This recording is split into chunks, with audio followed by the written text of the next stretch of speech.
Today, the committee begins its study of matters relating to the impact of artificial intelligence in Canada. This study will examine issues including data governance and sovereignty, ethics, privacy and safety, and the risks, benefits, and social impact of artificial intelligence here in Canada. For panel one, joining us today, we welcome from Innovation, Science and Economic Development Canada, Mark Sean, Associate Deputy Minister, Department of Industry, and from the Treasury Board of Canada, Secretariat, Dominique Rochon, Chief Information Officer of Canada. Cara Beckles, Executive Director, Privacy and Responsible Data. Thank you for joining us today. For your opening statements, you will have 5 minutes. We follow with questions from committee members. Mr. Sean, the floor is yours. Thank you so much. Honorable Chair and members of the committee, thank you for the opportunity to contribute to your study on the impacts of artificial intelligence, or AI, in Canada. AI presents both significant opportunities and complex challenges. Today, I'll be sharing with you information on the current work of Innovation, Science and Economic Development Canada in this space and look forward to your questions. ISET is responsible for the Pan-Canadian AI strategy, which was launched in 2017. The first of its kind, phase one of the strategy invested $125 million and focused on the foundation and establishing the 3 national AI institutes, AMI in Edmonton, the Vector Institute in Toronto, and MILA in Montreal, to anchor the Canadian AI ecosystem. Dans le cadre du budget, le 2021, in the 2021 budget, the government invested an additional $443 million in Phase 2, divided into 3 streams aimed at increasing the Institute's capacity to commercialize AI research, attract, retain, and train AI talent, and advance the development and adoption of AI standards. Includes a $275 million allocation to Canada's global innovation clusters to accelerate the commercialization and adoption of AI technologies. That's translated into 94 projects announced across the 5 clusters, with over 427 project partners and over $372 million co-invested with industry into the Canadian ecosystem as of December 31st of last year. Phase 2 also provided an initial investment to the Digital Research Alliance of Canada to provide dedicated computing capacity for AI researchers. The 2024 Fall Economic Statement provided an incremental funding of $174 million to support the continuation of the AI commercialization activities under the Pan-Canadian AI strategy. It also announced the launch of a $500 million program to the Business Development Bank of Canada to provide financing and expertise to help small and medium-sized enterprises adopt digital technologies with a priority focus on AI. D'autres ministères fédéraux soutiennent également. Other federal departments are also actively supporting the commercialization and adoption of AI. For example, the National Research Council administers the $100 million AI Assist program, launched in 2024. The program helps small and medium-sized businesses address challenges related to the development and integration of generative AI and deep learning solutions. This program supports businesses in awareness, planning, and implementation so that these technologies are developed and deployed in a safe and ethical manner. There is also the $200 million Regional AI Initiative implemented by regional development agencies. This initiative aims to support the commercialization of new Canadian AI technologies and accelerate their adoption in strategic economic sectors, including agriculture, healthcare, clean technology, manufacturing, and other sectors of regional importance across the country. The 3 federal granting agencies, the National Sciences and Engineering Research Council, the Social Sciences and Humanities Research Council, and the Canadian Institutes of Health Research have provided over $1 billion in funding to academic AI research projects. While Canada's AI research sector is recognized as one of the world's best, Canada currently lags many of our G7 partners with respect to national high-performance computing infrastructure capacity, and hence the Canadian Sovereign AI Compute Strategy was launched in 2024 to help address this gap, with investments in public supercomputing infrastructure and expanded access to advanced AI compute to ensure that Canada's researchers and companies have the compute capacity they need to compete globally. Of this funding, $700 million has been allocated to grow private sector AI champions, $300 million to offset compute resource costs for small and medium-sized enterprises, and $1 billion to help build public supercomputing infrastructure. On January 15th, the government invited qualifying Canadian firms and consortia to submit their proposals for the construction of large-scale AI data centers designed to serve a broad spectrum of Canadian clients. L'approche du Canada en matière de l'IA vise à équilibrer la croissance économique et l'innovation rendue possible. Canada's approach to AI aims to balance economic growth and innovation with measures to ensure safe and responsible development, deployment, and use while providing support to Canadians and adoption accelerates across the economy and society. Launched in 2024 with an initial investment of $50 million, the Canadian Institute for AI Safety works with partners from national and international governments, industry, and research to advance scientific understanding of the risks associated with the most advanced AI systems. Its work focuses on risks related to deepfakes, cyber capabilities, malicious use, and AI alignment issues. A range of existing laws already offer protections with respect to certain aspects of AI development, deployment, and use. These include the Criminal Code of Canada, the Personal Information Protection and Electronic Documents Act, and sector-specific laws applicable to certain industries such as healthcare and financial services. The members of this committee may also have noted that the Minister of AI and Digital Innovation statements regarding the government's intent to bring forward modernization to our private sector privacy law, PIPEDA, to strengthen privacy protections and ensure that privacy risks with respect to AI are appropriately addressed under Canadian law. I'll wrap up just by saying, obviously, we're in a time of interesting moment as we continue our finalization of Canada's next national AI strategy. We used a national sprint over the course of last year to be able to engage with 11,300 Canadians and 28 task force members, and look forward to bringing forward that strategy soon, and would be happy to discuss that in the comments and questions. Thanks so much. Sean. Monsieur Rochon, you have the floor. Merci beaucoup. Thank you, Madam Chair. With my colleague Mark Sean, and indeed a member of my team, a key member of my team, Cara Beckles, Executive Director, Privacy and Responsible Data. Mark Sean has just given you a very quick overview of some of the things that his department is doing outward-facing as it pertains to AI, and I'm going to touch very quickly on some of the things that are inward-facing to the government from my position as Treasury Board Secretariat, Chief Information Officer of Canada. So I'd like to highlight some of the key programs and policies that are being implemented across the federal public service to promote effective and responsible adoption of artificial intelligence. Madam Chair, AI has the potential to open all sorts of new ways for the government to work more efficiently and better serve Canadians. But if not used responsibly, it could also have life-changing consequences for the people the government serves. That's why the government's key policies focus on a human-centered approach.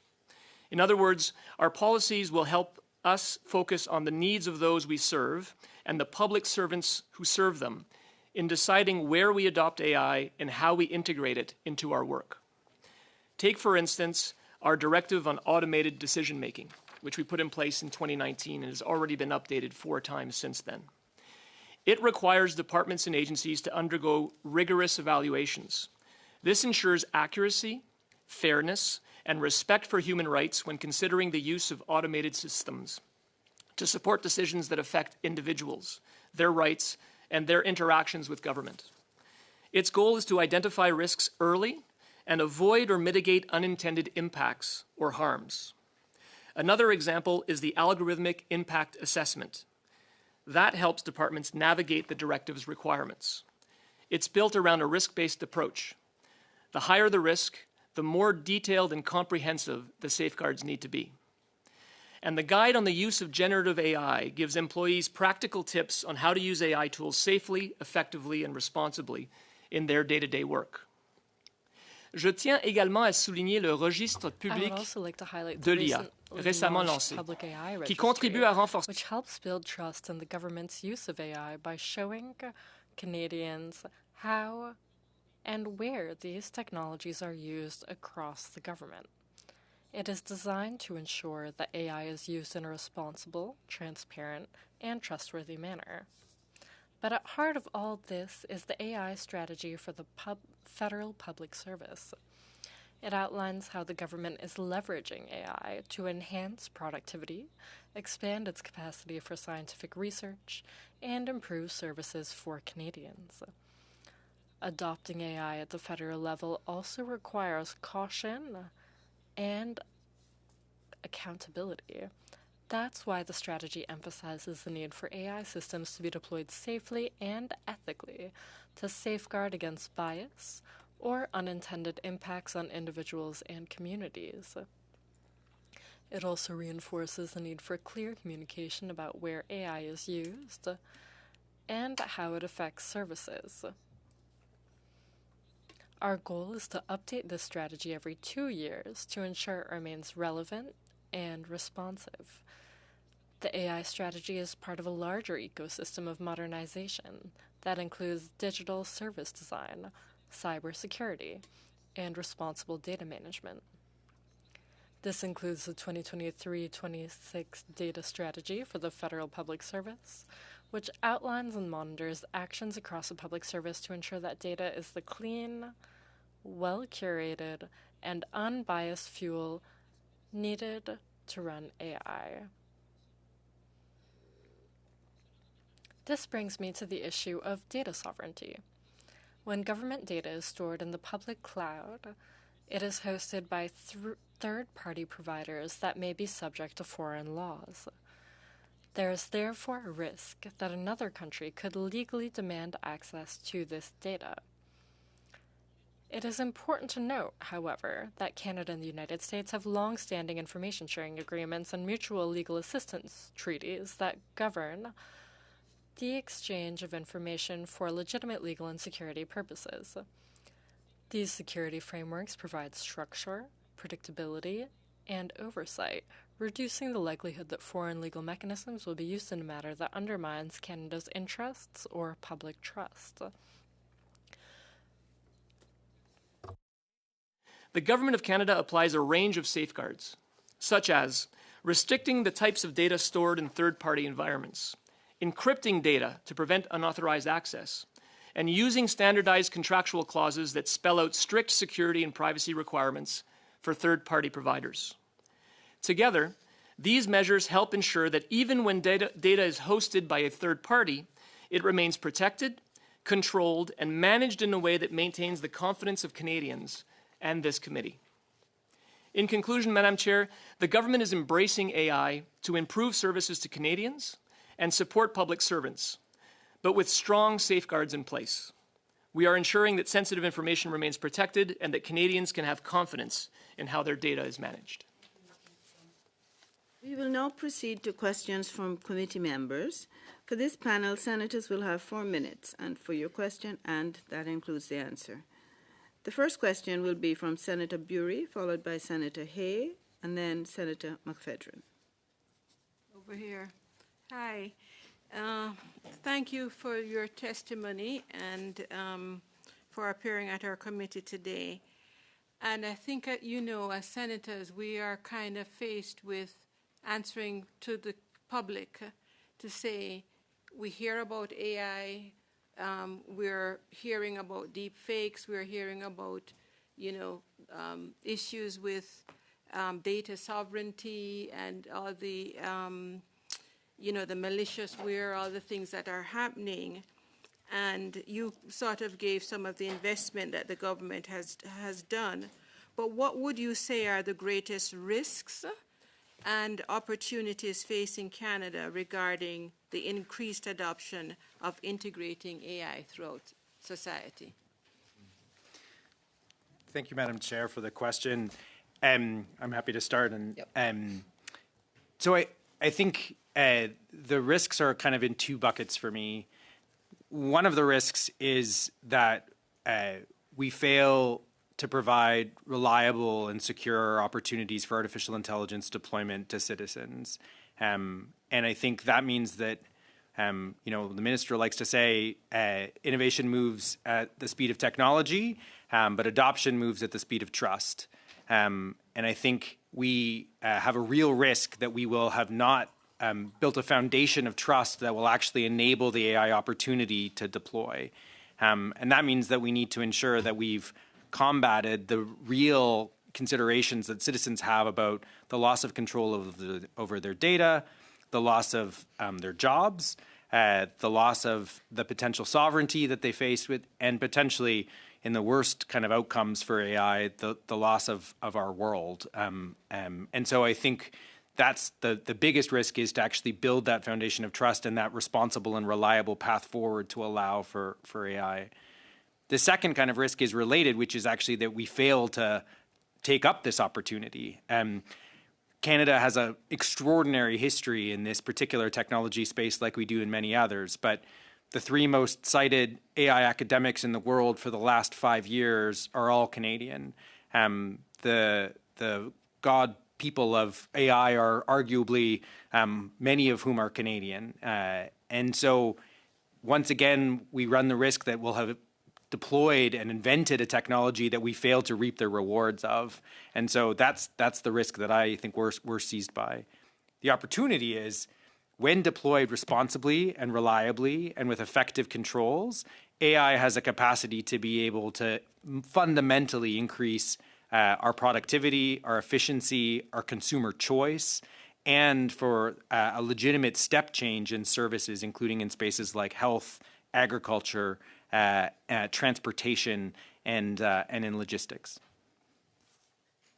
Mr. Sean, did you have? I'm mindful of your time, so maybe I agree full-heartedly with Mark Sean's response. Maybe I'll add the following. At the end of the day, AI is important, but we need to understand that we have to actually rethink how we actually work, rethink how everything is done, because these tools are going to allow us to be more productive, more efficient, work faster. But in so doing, we can't forget the fact that we have to have guardrails in place as we take on these new tools, because as you pointed out, they come with similar opportunities for malicious actors out there that are going to use them for nefarious reasons. So in Mark's world, innovation, science, and economic development, there needs to be guardrails put in place for greater society so that as this is adopted, it's adopted in a very responsible way to guard against some of those dangers and risks. Inside government, we've already put in place many of the controls, but a lot of it, the risk here is one of increasing awareness, training, and then putting in place the appropriate guardrails in order to make sure that it's adopted appropriately. Thank you. Thank you. Senator Hay. Thank you, Madam Chair. So in my former life, I was president and CEO of Kids Help Phone and Accelerator KHP, which launched nationally at Elevate Festival and internationally at Davos in 2025. KHP began using AI/ML in 2017, and I joked with the founding chair, Ed Clark, and the founding funder, Heather Reisman, of Vector Institute, that KHP, a not-for-profit, was using AI before Vector actually launched. And I pick up on something you said about at the speed of, because that not-for-profit had to move at the speed of youth, and AI helped them scale 250%. We were in uncharted territory, as was everyone, and I believe we still are as it relates to AI, including data governance, AI sovereignty, AI cloud tech stacks, and so on. So thank you for being here. Part of this study is to dive into data governance, guardrails, and ethical use of AI.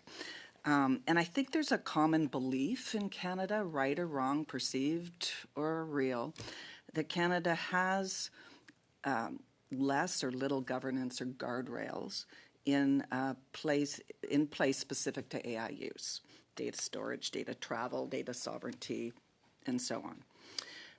And you touched on this, so I want to have you reinforce it. The majority of major data and AI companies are U.S. companies, particularly in storage and travel of data.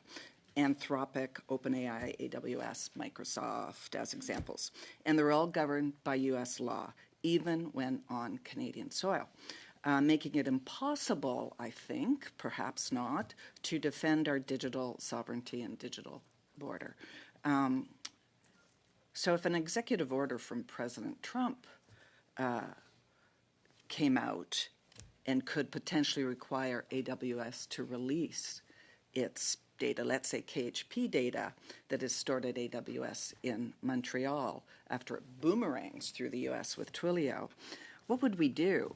And we're also seeing a situation unfold this week between the US Defense Secretary and Anthropic, where the government is demanding the company drop Guardrails. And the company is refusing because of the potential use in weaponry and surveillance of its citizens. So the questions I have two. As Canada builds its sovereign cloud, how do you see that unfolding to protect Canadian data and people, building guardrails to protect while not handcuffing innovation? And I think you're going to answer that. And also to protect against U.S. interference and infiltration. So just before you start, I'm going to give you an additional 3 minutes to answer these questions. Because I spoke the entire time. But I had it on one page. How is that possible? Please start. Thank you. I'll try and be super quick and leave some time. One, I just want to, I think it's important that we ensure the committee and Canadians are aware that oftentimes we refer to AI as the great ungoverned, or that it's the unregulated space. And I want to just be clear at the outset that artificial intelligence is subject to many domestic laws that actually have really important fundamental protections in place for Canadians. Particularly, I would point to our private sector privacy law, which, while the minister seeks to modernize it to ensure an effective enforcement regime, does control the use of personal information by private sector actors and has meaningful mechanisms in place to ensure that consent, access, and control rest with citizens, and that there are effective guardrails in place. Does it need to be modernized? Absolutely, and that's why the minister is pursuing it. But that also joins sector-specific obligations, including, for instance, in the financial sector, where the financial sector regulator has specific guidance on the use of artificial intelligence. That's accompanied by our transport regulator. That's accompanied by our health regulator for things like AI and medical devices. And so while we don't yet have an AI-specific general application statute in Canada, we do have a number of effective controls that are playing a really meaningful role in the protection. Coming to their second kind of bucket, though, that doesn't leave us invulnerable, though, to the possibilities, particularly of foreign coercion, of data misuse. That's one of the reasons why we're building sovereign capabilities in this country. It's why our infrastructure investments are so important. I think the Prime Minister's speech at Davos highlighted that we need to find a third way between the hegemons and the hyperscalers that actually allow for us to have some strategic autonomy in this space. It's why our $2 billion in investment on the infrastructure side is really key. But it accompanies some interesting kind of approaches that are coming legally and technologically to be able to help in some of these kind of things like foreign coercion. So one of those is, can you actually transfer over the control panel responsible for things like cloud to a Canadian operator who is actually the de facto operator? So that's essentially a technological solution that hands over cloud control, for instance, to a domestic operator. The second is whether or not you can actually use things like encryption, such that even if that executive order was passed, the company is actually not in full possession of the data control panel. So such that the consent is actually required from both encryption keys, the one that is held by the cloud operator and the one that is actually held by the data subject. And they can never access both without the consent of the individual. So there are technological solutions that can accompany some of these legal solutions. But I think your broader point is, how do we path a third way that allows for Canada to actually have strategic autonomy in this space? And that's where we're trying to scale Canadian champions. That's where we're trying to build the infrastructure. And that's why we're also trying to make sure that our laws are actually keeping up with the notion of what it means to be sovereign and what it means to have effective controls and capacities in this new kind of modern era. You have a minute. A minute. I do? Yeah, I gave you extra time. I guess I'm just going to pull the thread a little bit, just knowing how these U.S. companies reacted with Donald Trump actually saying he could demand data. And Microsoft first pushed back, said no, and then they capitulated most recently. So are you confident that if there was an executive order that said to AWS, A being Amazon, owned by Jeff Bezos, that the data on Canadian soil would be safe until we build our own infrastructure and so forth? This is where I think these technological solutions are coming into their own. And so I'd say it's an important consideration for us in the government data that is housed and operated by our government agencies, but also that these technological solutions of two-key encryption, of some of these access to control panels, are actually kind of growing in utilization. So I can't give you with assuredness today the answer that all of Canadian data, but I think in the current operations of the Cloud Act, which requires a warrant from an entity to request it, that there are some guardrails in place or some hedges that are allowing for us to be able to maintain meaningful control even in some of those kind of aberrational situations. Thank you. Senator McPhedran. Thank you very much, Madam Chair, and thank you for making the time to be with us in person here. As I'm sure you well know, the OpenAI and other AI chatbot makers are facing multiple lawsuits in the United States for alleged harm that's been done to young people, leading them to self-harm and or go so far as to commit suicide. And indeed, we know that OpenAI executives were recently summoned to Ottawa. You may have been involved in some of that conversation regarding their failure to warn officials of the activity on the account of the Tumbler Ridge school shooter. You speak about trust and you link that to guardrails. Can you tell us, please, what legally binding instruments protect Canadians now? And what legally binding instruments do Canadians need for protection ongoing? Thanks so much. I'll build on the answer I made to your honorable colleague. So things like our Personal Information Protection and Electronic Documents Act do have fundamental controls over the use of personal information in a number of these situations. And it's why the proposed modernization of that law includes a number of new features. So under current law, consent is required for the utilization of that personal information, and there needs to be a number of factors put into place by companies when they are transmitting, consenting, or utilizing that information, even if it's in the context of an algorithm. Where we see real need for modernization in that space is in a number of areas. Specific to chatbots, I think it's very important that it allows for things like knowing when you're interacting and engaging with an automated decision-making system. So when I'm providing personal information to what I believe to be a third-party service, do I get to know that that's actually an automated service before I provide my personal information to it? When it makes a decision about me, how do I get to know what personal information about me was actually utilized in the nature or the making of that decision? Another zone that we think is really important. The third is around protections for the full digital identity that we have and the personal information that we have. So I think about this in the context of likeness, and so this is in the deepfakes case, where I should have the capacity to be able to ensure that likenesses of me are within my control and capacity for consent in the same way that an analog or a physical kind of manifestation of my identity is. These are gaps that I think we seek to fill. As it relates to online platforms and chatbots in the engagement space, I'd say Canadians expect online platforms to have robust safety protocols and escalation practices in place to protect users and the public. We are working alongside our colleagues at Justice, at the Department of Canadian Heritage, and at Public Safety, all of whom were present at the discussion that you referenced earlier this week, to review existing measures to ensure that the safety of Canadians online, particularly children, are safeguarded, including their privacy, but also in their interactions. We have tools. They include the criminal code. They include a number of duty of care obligations for informing as it relates to imminent harm. But that's not to suggest that we don't have remaining gaps, and I think those are what the government is currently contemplating, particularly in wake of recent actions.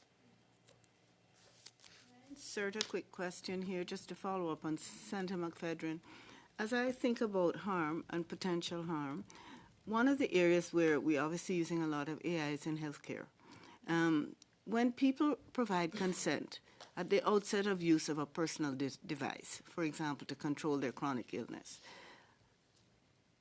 do we have written into the process of the use of that device that as new iterations of that technology fast and furiously come along, that consent is asked for repeatedly, so that the person is aware, as things change, what they're dealing with?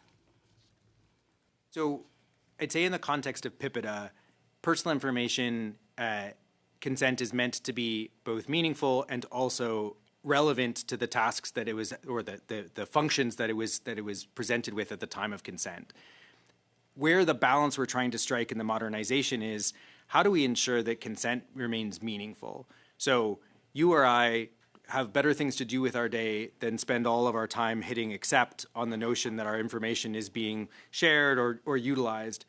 What we are looking at in the balance is to provide new mechanisms for individuals to be able to provide active consent when it comes for new uses or potential new iterations, while allowing for something that the Europeans have kind of done incredible kind of work with, which is a legitimate business interest, which is, if I order a package from an online distributor who has a courier service that they automatically need to use to be able to ship me that package, the transfer of my address, name, and general information and my phone number should be assumed.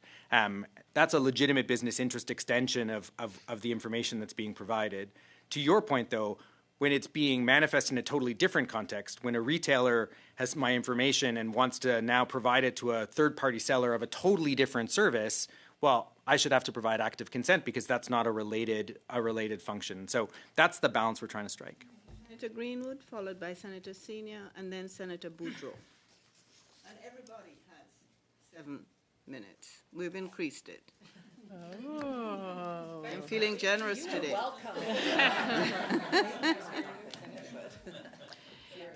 Yes, Mary Lou's time was finished. Yeah, sorry. Yeah. So my question had to do around Tumbler Ridge, because I'm from British Columbia, so of course that's pretty big on my mind. So I'm just going to repeat a couple of questions if there's anything else you'd like to add, and then I have some other ones that I'd like to ask as well. What work is the government doing to create and enforce a legal framework that could prevent tragedies like Tumbler Ridge and OpenAI and not responding from happening again in the future? So what are you doing to protect these sorts of situations? And I imagine those are governance structures and legal frameworks around companies. What is the government doing to hold companies accountable if they withhold information against such as this, or that leads to great tragedy? So those are, if you want to add some more to what you've already responded and to the previous questions, that would be great. If you think you've answered it, then I'll take that answer too. First of all, I should have acknowledged at the very outset the extraordinary tragedy that was Tumbler Ridge, and the significant loss of life, and just the absolute tragedy that it was to see young people suffer at the hands of an assailant, and obviously a tragedy that we need to ensure is never repeated.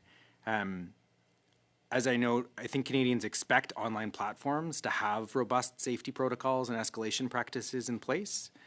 I think we are looking at our existing toolkit alongside all of our partners, and so we have the Department of Justice, we have the Department of Canadian Heritage, we have Public Safety.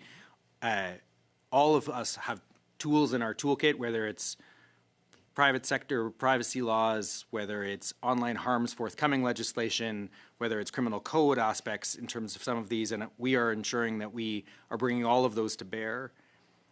Specifically, I'd say the government has met with the platform in question regarding its safety protocols to press the importance of engaging law enforcement when there is a credible threat of harm. We're going to continue to engage with the platform and online service providers on this issue, and are actively contemplating the necessary actions to prevent future harms, looking again across that panoply of potential tools to ensure that we bring the right tools to bear. And I think there is some carriage or some weight that needs to be borne by a number of these. As I say, I think there's some role for private sector privacy law in terms of when you're handing over your personal information and how that engagement is happening. I think there's some work for the criminal code when it comes to things like risk of harm and imminent threat of violence. I think there's some potential for the role that online harms can play in terms of content and some of those considerations. And so I think we're examining all of those opportunities. So I think it would be, time, we don't have a lot of time. We can't have this happen again. So what are the accountability measures that you will hold companies accountable that they have those things, and the legal frameworks that will will back that up. So I make that statement. I have one other question. Do I have time, Madam Chair? Yeah. I listen always with interest when I hear the words data sovereignty. So I am Nihio, so Indigenous data sovereignty. It's an area that we continue to explore and to determine what that looks like. This adds a whole other dimension to ownership, control, possession, and access, particularly for First Nations, Inuit, and Métis peoples in this country.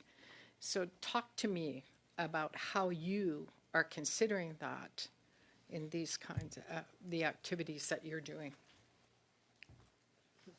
Happy to start. Yeah, go ahead, start. We have a couple of things that we're doing in our space, but you go ahead. So I'd say Indigenous consultation and Indigenous engagement, including the role that nations play in asserting their digital sovereignty and having the capacities to assert their digital sovereignty, were important considerations in the development of the forthcoming national strategy. I think your point about an added layer of complexity is absolutely right. I would also say, though, with that added layer of complexity also comes some unique opportunities. And so there are some very interesting opportunities, for instance, in the digital infrastructure build-out around the relationships that can be played between Indigenous nations and the opportunity to build out net new digital infrastructure of a more sovereign nature to actually provide that domestic capacity to be able to have a much greater assertion of control, access, and possession in a way that's different from what the current alternatives might be. That said, I do think we've seen a necessity to ensure that we take a distinctions-based approach, because this looks different in different contexts and in different communities, because I think as it relates to things like the provision of digital information and sovereignty in a healthcare space, that looks very different depending on where one is. And so I think we're trying to ensure that we are thoughtful and engaged as we kind of carry out the next steps on that front.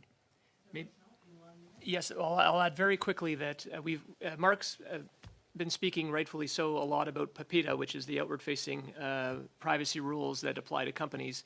Inward to Government of Canada, we have the Privacy Act and we have the Access to Information Act, two acts that were written back in 1983. The Privacy Act has never been modernized since 1983. So you can imagine sort of the rules that are in place. You're no doubt familiar with the United Nations Declaration on the Rights of Indigenous Peoples, which requires us to update these acts.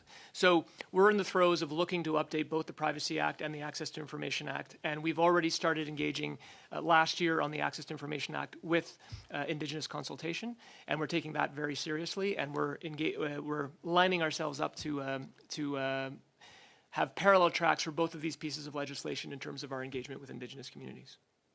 Thank you. Senator Senior, followed by Senator Boudreau, and then Senator Petitclerc. Thank you, Madam Chair, and thank you. I'm just almost like at the edge of my seat just listening to you, so thank you. I want to direct this first question to Mr. Rochon and perhaps Ms. Beckles as well, in terms of the inward-facing work that you're doing with the public service. So we know that there are cuts that are coming within the public service, if already not happening.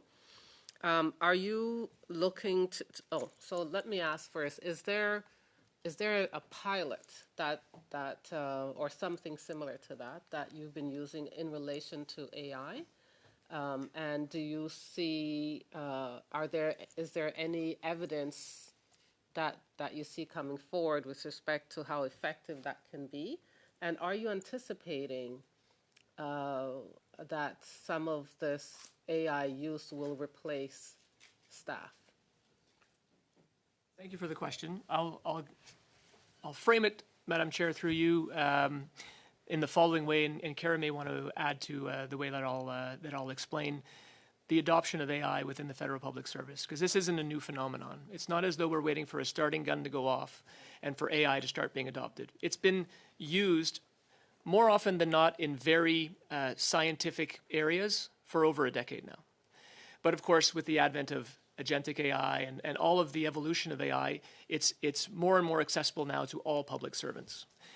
I mentioned in my opening remarks that we created an AI registry. And by the way, that AI registry is still very much a minimum viable product. So it's a beta version of what the AI registry will ultimately look like. But we wanted to get it out quickly because we wanted to be transparent and demonstrate to Canadians where AI is actually being adopted. And that registry already has more than 400 projects identified. So departments and agencies are adopting AI at a very rapid pace across all types of services. Back office services for public servants, for example, to do translation or to do transcription for a committee like such as this one. But also, some of them are starting to look at outward-facing services to Canadians. So as all of that AI is being adopted, we're very concerned about, are people trained? Do public servants actually understand how to prompt these tools as they're being introduced? And is there duplication happening? So the AI registry is going to be a powerful tool to sort of see where these 1,000 flowers are blooming and making sure that things are being adopted in a very responsible way. So we're consulting now on this beta version of the registry to say, what do Canadians actually want to see related to where this technology is being adopted? What is still not so much uncertain but unclear is the return on investment, the value proposition. Intuitively, it's going to be more efficient, it's going to be more productive, but it's not a one-to-one trade-off to say, I'm introducing AI and therefore I can get rid of these 3 public servants. It's a bit like asking me what the value was of introducing the internet. And did the internet replace public servants? No, it's a tool. It's a valuable tool that allows public servants to work differently. And similarly, AI being introduced is a very powerful tool that will allow public servants to think differently and deliver services differently. How do they leverage that? I don't think AI is going to replace a public servant, but a public servant that understands and leverages the use of AI will replace a public servant who ignores and doesn't want to use AI, is how I would look at it. So right now, in the context of the comprehensive expenditure review that is leading to affected employees, and there will be a reduction in the workforce, that is a separate conversation to the introduction of AI. Because AI is happening, it's coming to play, and it's not going to replace the people that are now being affected. It's going to complement the future of the federal public service. Thank you for that. And I appreciate the distinction, but I can't help but converge the two in some way, considering that if not you, but if considerate cuts are being made, consider that it's possible that that staff that would be replaced by someone, or that staff that would be replaced because they're not adapting the tool, may not need to be replaced by a new staff. Right? The logic is sound. There's no doubt about it that intuitively you might think, well, if I have to cut back, maybe the introduction of some of these new tools is going to allow me to compensate for the loss of that staff. But that's not the calculation that's being made. I understand that. And I think it's still early days. Would Indeed. you not say? Yep. Okay. Do you want to add anything? And maybe I would only add that in the registry, actually, the earliest use case of AI goes back all the way to 1994. So it's definitely not something new that we've been grappling with. And I would say many of those older use cases, it wasn't a matter of, let's replace something. It was, we have this problem. AI is a tool. It helps us solve a particular problem. And that's how we're looking at it today, where we have issues where we want to provide better services to Canadians, or we want to analyze data or use data in a better way, and AI happens to be the best tool in order to do that. And I would say it's not that there will be no transformation impacts on the public service, that we know when we went from using typewriters to using computers, steno pools disappeared. But what we did need is more technicians, right, who knew the software and the hardware and helped us get set up. So it was a transition in the types of jobs that were happening. And there was the same concerns back then about what the impact on the public service is today. And it's about a transformation and how we help our employees through that transformation. Thank you. Senator Boudreau, followed by Senator Petitclerc, Senator Mowgli, and then Senator Arnold, and we'll have to stop there. We'll be 15 minutes over. Merci, Madame la Présidente. J'aimerais de... Thank you. You both evoked the subject of my question in your opening remarks. The bit of research and reading I've done on the question, well, there seem to be two camps. Those who want to go forward with AI, all guns blazing, in order to take advantage of it. And the others want to take it slow, to make sure that there are proper guardrails in place and regulation in place, so there can be more of a controlled growth. You mentioned that in your remarks.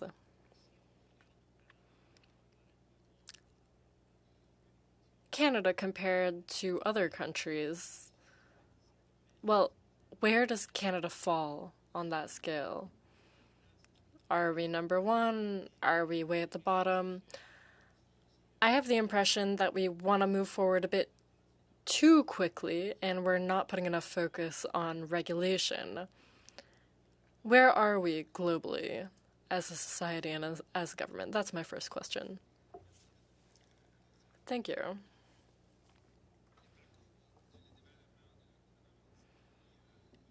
AI governments and the growth of AI in an international economic zone is so interesting. Because before the current situation in the US, we were on par with the EU, the US, Australia, Canada. They wanted to build AI governance with responsibility and be careful and care for citizen security.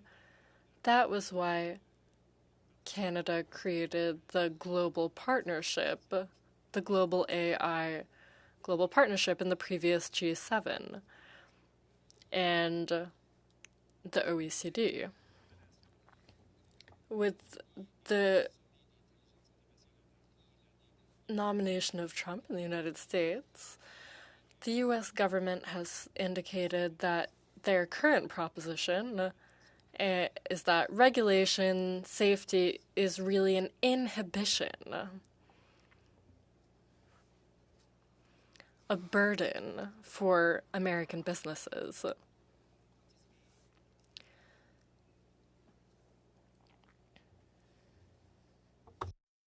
Stratégie pour vraiment accélérer le And the United States wants a strategy that'll really accelerate things. Now, Canada is in a different situation. The EU went on with the regulation. They have a bill and they want to build capacity, but that said, they're really starting with regulation. The United States is obsessed now with AI without regulation. Canada is in the middle. We have an amazing research capacity. It's not really clear whether or not Canada has the ability to commercialize and implement AI at the same speed as the United States. That's really the opportunity with the national strategy, to develop Canadian capacity to speed up AI use, but with responsibility and care. That's where Canada falls. Thank you. Second question for Mr. Rochon. All departments and government agencies will want to use AI at one point or another. There are many silos at the federal government. The federal government is built vertically and not horizontally. When projects arise, horizontal projects, well, it doesn't always work. For instance, Phoenix could be an example. What will the government do to ensure that when we keep developing AI for the government, that it'll be done systematically in a controlled manner, and similarly for all departments rather than having different silos? Thank you for the question. I completely agree with your description of the government environment. One must first understand that AI reposes on a whole digital ecosystem. It's not just the question of AI, it's a question of how we manage. You mentioned Phoenix, for instance, how we manage digital projects, unfortunately.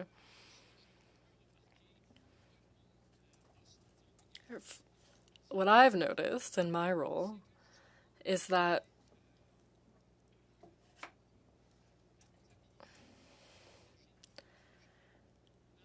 responsibility is too shared. There's Canadian Digital Services, which is in another department. There are too many departments. There's no one single hub that decides on that horizontal vision for all digital projects. There's technical debt. That's serious. We need to be able to prioritize resources because, financial resources, but also our abilities, our skills. We need to be able to modernize our systems and then adopt AI in a responsible manner. What the TBS is doing is putting a strategy in place. In the strategy, we asked for a hub for AI so that we could make those decisions. And the registry is a tool which will allow us to do follow-up. Claire, followed by Senator Mowgli, followed by Senator Arnold. Merci, Madame la Présidente, et merci d'être là. Thank you. This is fascinating. We can see all the opportunities. I'll get back to the guardrails and the risk.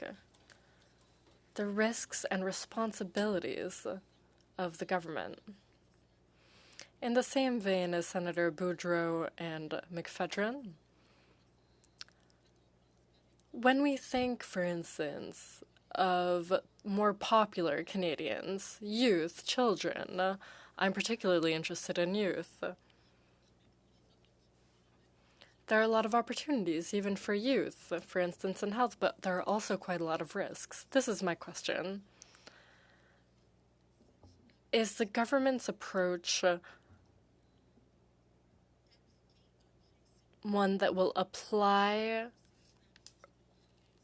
precaution, or is it an approach of a reactionary approach? And maybe I'll say this a bit awkwardly, but if I look at the experience of screen and social media on youth, one might be able to say that we're reacting. There wasn't enough precaution. There are countries now, for instance, Australia, just legislated on that. And we're going to catch up with something because we didn't properly evaluate the human risks. And then we wind up reacting. That's my worry regarding AI. I'm worried that we have the ability and the desire to say we won't take any chances. We'll take adequate precautions, especially when dealing with vulnerable groups. I think that's more a question for my colleague than for me. And maybe this will respond to your colleague's question as well. There's an economic issue that is not negligible. Going slowly will hurt economic possibilities. I'm not saying that economic issues ought to be be the primary consideration, but we need to take that into account and evaluate risks. So there's no doubt that there are risks. You gave an example with social media, and I think that's spot on. We have to find a solution where we can move forward and adopt this new technology, because if we do not, we will have competitiveness issues compared with our global partners. We absolutely need to find a solution where we create an ecosystem in Canada, where we adopt this technology, but we need to do so in a very responsible way. That's where the issue is, and that's where all the tools and the laws that we need to modernize come into play. That way, we can put principles and rules into place without necessarily knowing, because unfortunately, technology evolves so quickly. Now it's AI, in 2 years maybe there'll be a quantum supercomputer, and that'll completely change the dynamic. It's very complex. Unfortunately, if we are too slow, then we'll lose opportunities economically. Thank you. Quickly, I'd like to highlight a few aspects of your question. First, it's important to note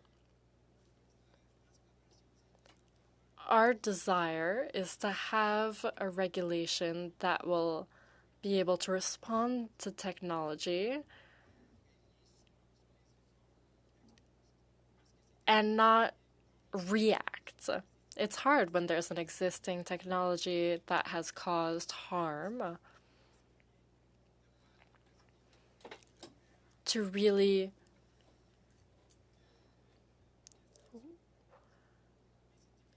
go backwards. But it's hard, as my colleague said, with a technology that moves forward so quickly. How can the government insert strategies? There are some things to think about. For instance, the bill. There are bills guided by principles. It's not really a law or a bill in specific, but it's really regarding the principles so that they can evolve with technology. In the modernizing of the Privacy Act, we could perhaps include a clause regarding children in order to ensure their private life. Second, we're also looking into research. We need to be able to evaluate what potential harms of technology would be. And we needed to do that together with industries, with businesses, and to use good tools and the right technology in order to see what those harms would be. That includes our new AI Safety Center that does research. What tools would allow us to evaluate upstream for technologies and algorithms to cause harm? Third, to cooperate with businesses and together to designate standards and protocol that will move forward at the same rhythm at technology, and not only to have really, really rigid laws. Dead on time. I'll just insert a quick point here. in the research world, we call it the precautionary principle. Technologists today, innovators are not applying that principle. So as we move forward, some of what you're talking about is a discrepancy, quite a temporal discrepancy. There is absolutely no way we can keep up. What are we doing to try to shift that mentality into more of a precautionary principle approach? So I think there's a couple of zones that I think are super useful. So one is advancing evaluation science. So some of this is about having the capacity to be able to run metrics, run algorithms through tools to understand and anticipate potential harms. And that science itself, the evaluation, for instance, of chemical or biological risks as it relates to algorithms, or the creation or utilization or propagation of synthetic content, these are evaluatory tools that we actually need to help design and develop. The second is, as I kind of noted, the embedding of principles-based approaches within our legislative frameworks, including the consideration and the concept of a duty of care, and to have liability standards that apply to the application of that duty of care, because it transcends specific use cases and specific technological instances, but instead actually invokes the principle to say you will be liable for when you do not invoke or carry forward your duty of care to the end users of the systems that you are designing. I think those are the ways in which we can hopefully get to a space in which we're not going to be able to say, I don't know what the next chatbot is. I don't know what the next iteration is of agentic capabilities that we're going to want to say, do we have a law in the books that forbids this? But can I say, no matter what the next thing is, here's the principles you need to apply to ensure that you've actually extended and thought through the potential harms, and that you've actually put in place the appropriate guidance to the user when they deploy and utilize that technology. Mowgli, followed by Senator Arnold. You know, I think if we're to do a word cloud at the end of this study, probably the biggest one is going to be guardrails, the biggest word, and then it'll be tools, rules, principles, HIPAA. That's what it's going to look like. But I want to take us back a bit because we're just starting this study. You are, in fact, the first witnesses. And to try to make sure we're solution focused in our study. And I'm interested in, I'm looking for feedback from you on what you think we should spend our time on in this study. Should we be working on guardrails? Should we be coming up with new legally binding instruments? What guidance should our study offer to government that's perhaps the biggest and most important gaps that we should be addressing on this issue? Want me to start? Yeah, go ahead. You want me to start? I'll go very fast. Definitely, you want to be looking at guardrails. But at the same time, and in balance with that, you have to be looking at how can we ensure that Canadians are actually adopting this technology. And in government, we started putting in place guardrails as of 2019. And in 2025, last year, we realized we need to change the tone of what we're doing because we were putting out rules, algorithmic impact assessments, and warning signs. And what we recognized is that most people in government were afraid to actually use anything because of all of these rules. And it set the wrong tone. And therefore, the adoption of AI within government, although it was happening, it wasn't happening at a pace that was rendering our workforce competitive. So there needs to be a balance struck. Does guardrails equal principles? Among other things, absolutely. There's maybe tell us what are guardrails in your definition? Well, yes. Well, I mean, and we're going to get, there's going to be some confusion in terms of guardrails as far as the federal public service is concerned and guardrails as far as the rest of Canada is concerned because they're, exactly. I'm going to actually turn over to the expert when it comes to our rules and maybe transfer that question over to you, Kara. For sure. So the current guardrails that we have in place for the Government of Canada come out of the Directive on Automated Decision Making, which basically says anytime we're using AI in a capacity that's going to affect somebody's access to services from government, impacts their life in some way, or whether it's even impacting the decision that a person is making on whether someone gets access to a service or not, then there's this set of rules that kick in that say, okay, now you have to do an algorithmic impact assessment. You have to get a peer review done on your technology. We need to understand it can't be a black box. You have to be transparent and let people know that what they're interacting with is AI, or that AI was involved in this process. There has to be a recourse mechanism. So these are all the guardrails that we have in place within government when we're adopting it. Guardrails equal legislated mechanisms? Within government, because the Treasury Board itself has a policy suite that's mandatory within government, so they're not legislated, but they are all mandatory within. So should they be? Should we be working on legislation to have legislated guardrails? I would go so far as to say yes. Yes. But I'll let Mark answer the outward-facing, might be a little bit more complicated. So I think I'd start where Dom started in one point, which is to say, I don't think the choice of this committee or the luxury of this committee is to decide whether or not AI is going to happen in Canada. AI is here, it is happening, and in many cases, including in the Kids Help Phone example, it's doing remarkable things to be able to improve citizen service and effective outcomes for Canadians. I think the interesting question for this committee is to say, knowing what we know about what is holding Canadians back from actually maximizing this opportunity, what needs to be put in place to be able to turn the opportunity into reality? And some of that is going to be around trust, and it's going to be around confidence. And to that question, I think Guardrails factors in. I won't weigh in as to whether or not you guys want to speak to the kind of very interesting question about, do we regulate AI specifically or do we regulate AI vertically? As in, do we need a standalone AI piece of legislation that covers all algorithms and all use cases? Or do we do it in health, and then we do it in transport, and then we do it in financial services, and then we do it in using personal information, and we use these various tools to kind of get at it?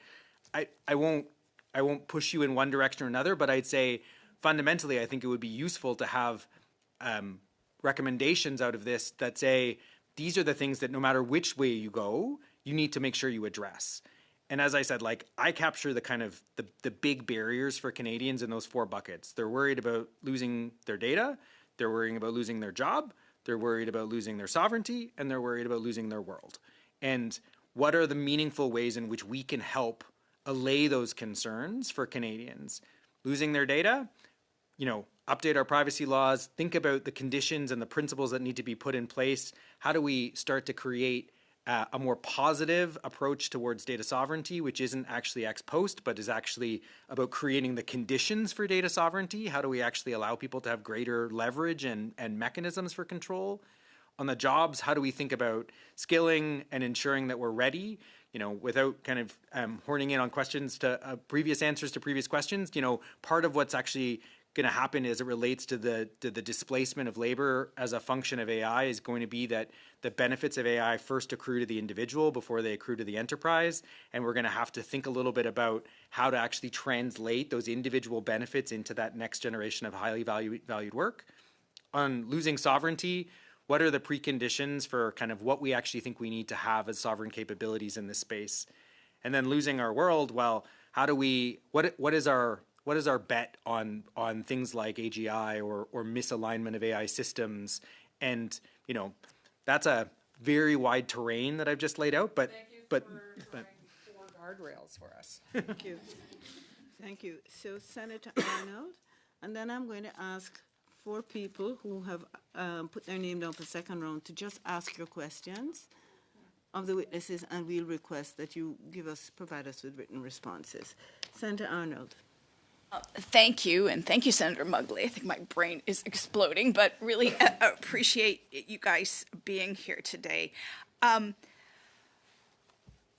You've said it a number of times, loss of our world. And I would say that is a real fear of Canadians, but they don't even really know what it is. Like when we talk about AI and the tools and, yeah, your dermatologist is going to scan you and find your melanoma. Yay, that's great, I wanted to talk a bit about, generative AI. And Are we doing that in Canada right now? Do we have one of those enormous centers that is doing that work right now? Yeah, so we have generative capabilities embedded in a number of industrial capabilities in the country. We are one of the only 4 countries in the world that has a large language model company. There are many in the United States. There are many in China. There's 1 in France, and there's 1 in Canada. So our large language company, Cohere, is an enterprise provider of large language solutions where its model embeds itself into corporate cultures to be able to agentically and from a generative perspective provide solutions, whether that be RBC or Bell Canada, just 2 of their clients in the Canadian context. And so, yeah. So it's integrated already. That's right. It's happening with just regular tools are using it. That's right. Ooh, okay. Thank you. Got it? Okay. Senator, so now we have 5 minutes in which we're going to ask questions, starting with Senator Hay. Ask your question, please take note, and we ask for a response in writing, followed by Senator McPhedran. Okay. Senator Arnold, KHP is building Gen AI right now with Cohere, so it's happening. My question for another, and maybe it'll be controversial, I do want to pick up on social media that was talked about earlier and algorithms that are being built, and the safety councils, these big companies, invite organizations to be on to, I'll call that performative, not authentic. So I'm going to be very cynical here on our ability to hold these multi-trillion market cap companies to account as they're building algorithms that drive young people to, services like a KHP. How are we going to hold those multi-trillion dollar market caps that in their hands, if they can build the algorithms to drive what they're driving right now? For sure they can build algorithms for safety. For sure they can, and they're not. So I guess that's my question. How do we hold them to account? Second question, Senator McPhedran. Thank you. And this comes from looking at the European Union Intelligence Act of 2024, which has a tiered approach and is very definitely geared to the protection of humans. My question is, where in the federal department or federal departments is the work being done on legislation to protect Canadians? Not policy, not principles, not guardrails, legislation. Thank you. Senator Bury, followed by Senator Senior, the last question. I think there's a pattern here. We're talking about accountability. And that was my question, but I wanted you to get more specific on, you talked about the criminal code, duty of care, and really the cost of not doing what's right. And I think we want to have some suggestions from you. And my last one was to expand on the return on investment that you spoke about, Mr. Roshan. Give us some more information about that and where you are. Senator Senior. Thank you. Really appreciate your openness and the sharing of information. Thank you for that. And related to the first last 2 questions, I'm more kind of relating it to the strategy. So, and I don't know if you can speak to this because I know it's supposed to be out the first quarter of this year. Will the strategy be inclusive of accountability, possibly legislation? I would like to get a sense as what will the strategy cover, and then more specifically, was the strategy inclusive of equity-seeking groups and organizations as well as gender? Thank you, Senator Senior. Senators, this brings us to the end of this first panel. I would really like to thank Mr. Sean, Mr. Rochon, Ms. Beckles for your testimony today. You got us going in a really exciting way. Thank you.